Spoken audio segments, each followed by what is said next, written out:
Hey gang, welcome back to the Great North Garage. We got the Ferrari 308.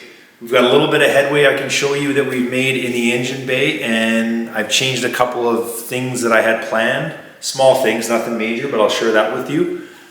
Also, kind of big news with this thing. I've been chasing an issue with it for a couple of years now. 2 years ago I had the timing belts changed, and at the exact same time I had the timing belts changed, I ordered a new ignition ECU because one was giving me intermittent grief. And the car was kind of misfiring, not running well. And at the same time I had the belts changed, I had the ECU, I changed the ECU on the car. Got the car back from the mechanic who changed the timing belts for me. And it ran okay for a bit and then started running rough again. And kind of in the similar way that the ECU was giving me grief. So I wasn't sure if it was the ECU or the timing belts. The mechanic assured me that the timing belt should be fine, the timing should be okay.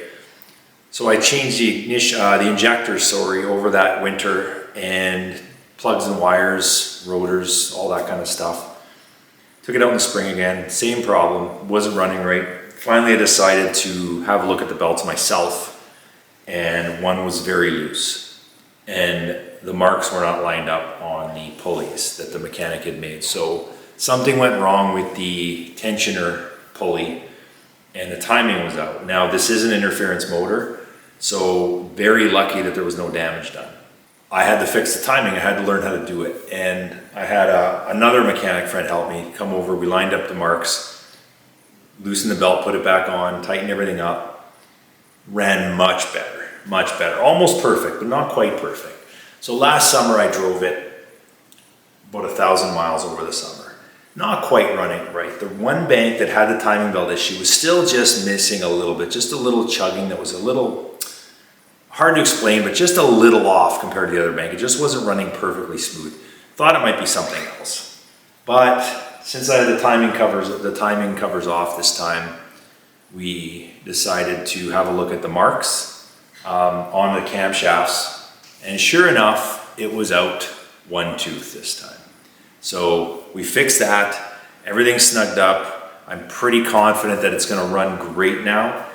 We have to get everything back together obviously, but I'm very, very confident that we're gonna be probably running, this car is gonna probably run the best it's ever run since I've owned it since 2019. So I'm really looking forward to the snow melting, getting this thing back together and out. But I wanna show you a couple of other things that we've done recently.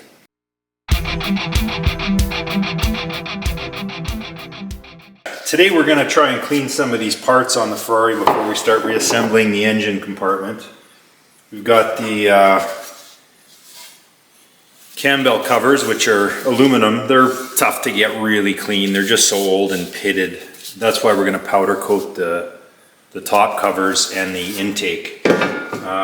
We're also going to, probably the dirtiest part of everything here is the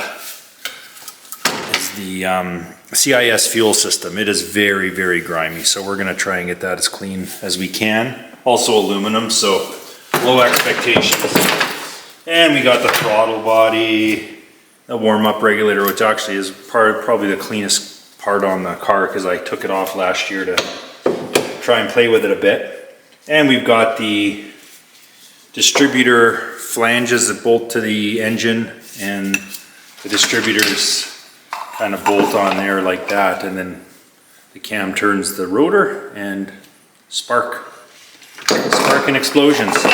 All right, oh, and I got the intake too. The intake box where the air filter goes is very, very grimy. So I'll take it outside. It's actually a warm day for this time, this place and time.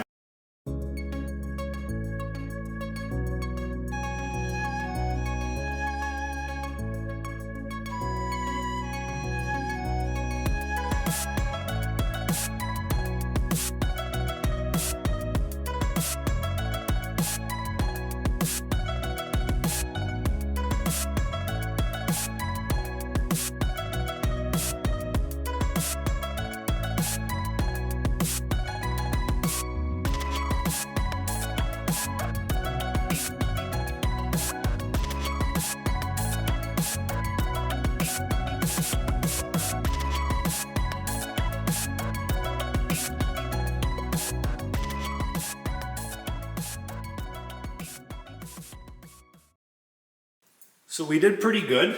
We got the airbox nice and clean. The crackle finish on the bottom really held the grease, but clean. I love it.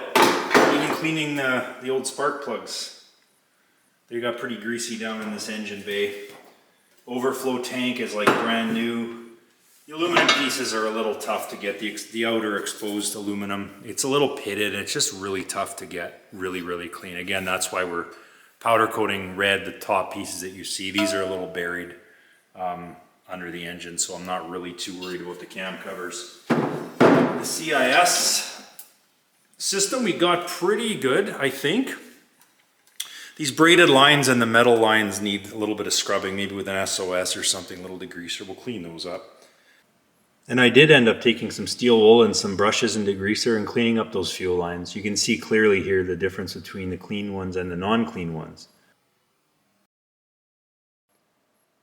I also decided to clean up the cam covers a bit more. I took some fine steel wool, a little bit of patience and some elbow grease. They turned out a little bit better than just the brake clean allowed.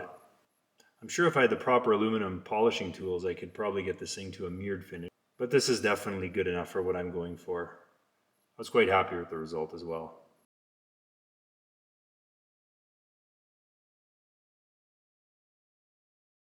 In behind the heat shield that I just made, there's actually fiberglass insulation, which I can only assume is from the Ferrari factory. I'm not really excited about having that in there, getting wet and soggy and everything else. So I scraped it out and I actually found some padded heat shield material with an adhesive back that was the same thickness as the spacing of between the panel and the heat shield that I made. So I scraped the old fiberglass out as best I could, made some paper patterns, cut the foil to fit, and here's the result. So once again, I'm either I have low expectations or I'm doing an okay job on this car. I got this foil to fit fairly snug all the way around.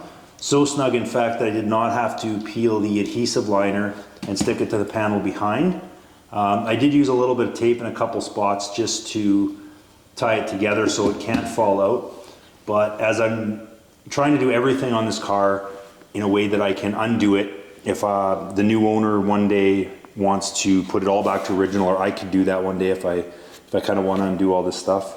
I don't think I'll ever want to put fiberglass insulation back in the thing, but it is reversible, and I'm not going to have a ton of adhesive back here to peel off one day if I ever want to rip that out. So yeah, I'm really happy with the result. Well, that's it for now. We got a lot more exciting stuff coming up though, so stay tuned. We got a lot more shiny parts to bolt onto this car. Again, thanks for watching, and please like and subscribe. See you next time.